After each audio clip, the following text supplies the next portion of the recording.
Within this thing that has been given me the most success in my career is rooted a lot of failure, and it actually was built into the process of doing it. I'm a perfectionist by nature, and committing to doing something creative every day for a year, there's no way to do it perfectly. There's no way to get it right, and it's incredibly stressful and very difficult. And so I want to talk about the worst of Skull a Day.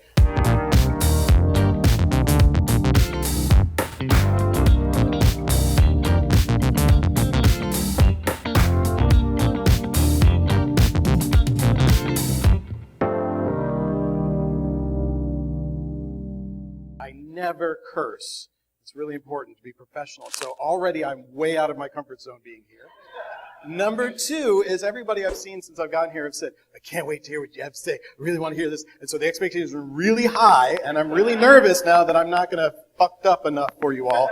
So maybe my worst fuck up will be this presentation. So let's see.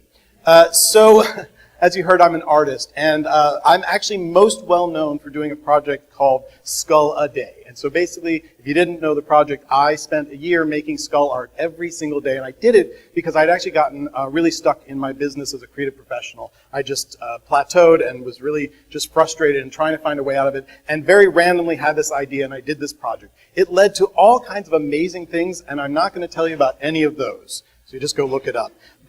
But I want to tell you that within this thing that has been given me the most success in my career is rooted a lot of failure, and it actually was built into the process of doing it.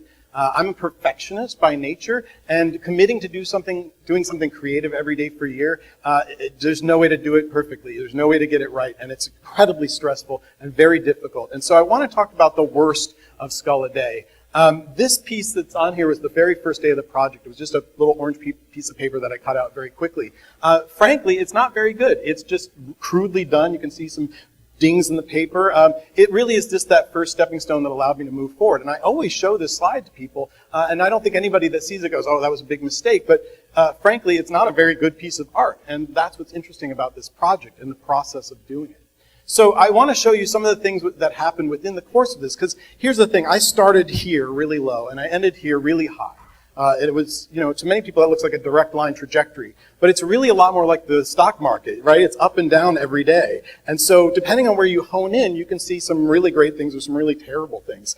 So when I go and travel the world and talk about this story, of course, I'm picking the highlights. These are really the lowlights. What happened within this year that wasn't the thing that felt so good?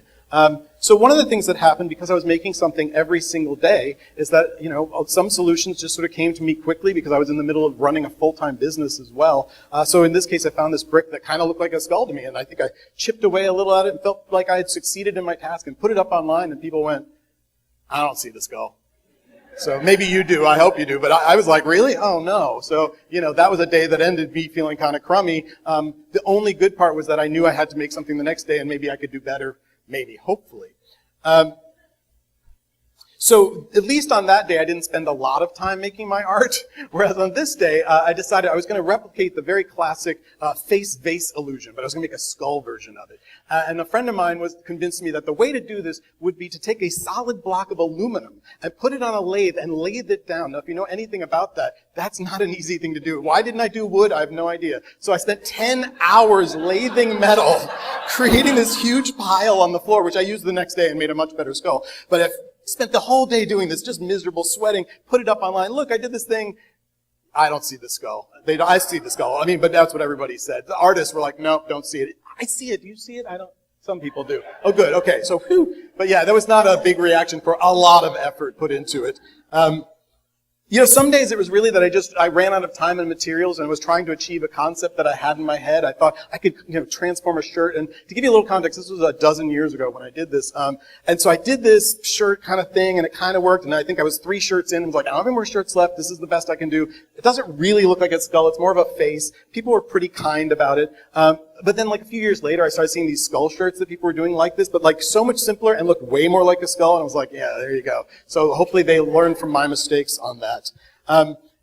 Frequently I get asked what was my favorite or the best skull of the year. And, the answer I usually give is, well, they're all my favorites, but, I'll tell you about one that I liked a lot. But they never ask me my least favorite. And this is it. This is my least favorite.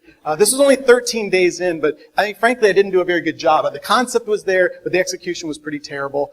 It sufficed for the day. But here's the thing. It was early enough in the year that I was like, oh, I think I'm going to be okay. So, I put it up there and people were pretty kind about it, but I felt bad. And here I am all these years later. I will always think, oh man, I really could have done better that day. But if you ask the audience of the project, they didn't say this was the worst one. Because as I was going along in the year, I was making better things and I was improving, and sometimes I was really hitting the mark. It felt really good.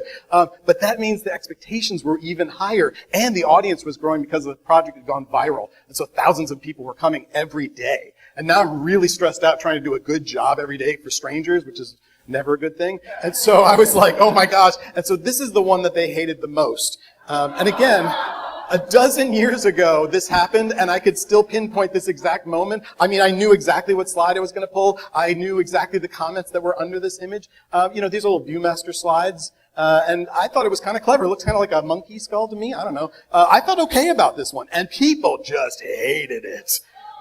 Especially anonymous people who are super, super mean. This was not the only comment like this. Frankly, if you parse it, it's not that bad a comment. They first say something nice about me, and that's actually what most of the comments were. But here's the thing. I don't remember the good comments that day, and there were good ones. I saw them, but I don't remember them. And so I have an equation, I say, which is basically that it takes 1,000 positives for 1 negative. I don't think that's real math, but basically that's the feeling. Look, I remember that negative, and so when people ask me, how do we deal with negative feedback, I always say, don't give it.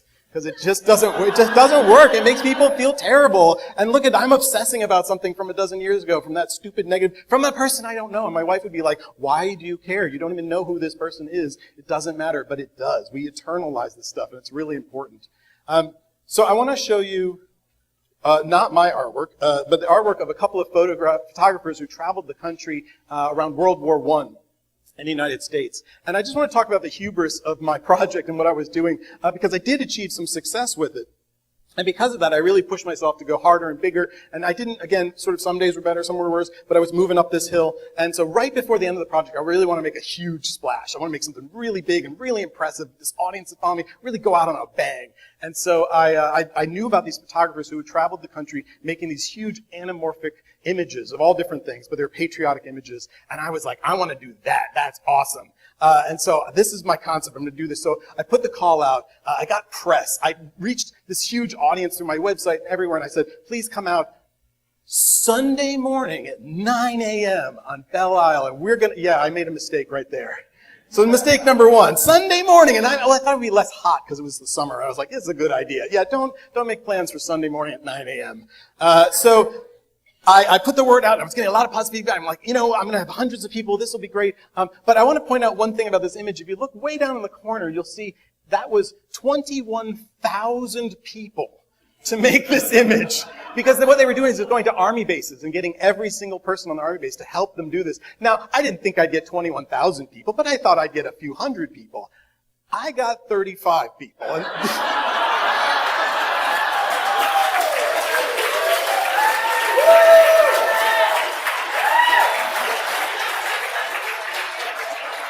this is the day before I finished my year-long massive project.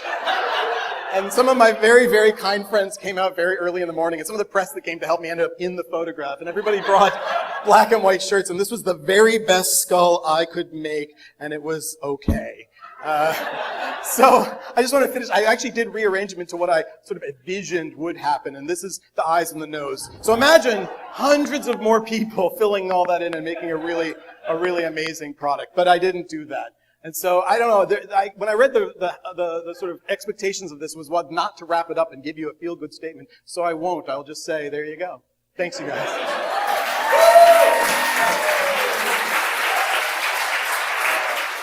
Have you ever failed in a project, career, or business? Whether you have or not, you can become a Fuckup Nights organizer in your city, company, or university. Learn how at fuckupnights.com. Join the movement. Fuck up the system.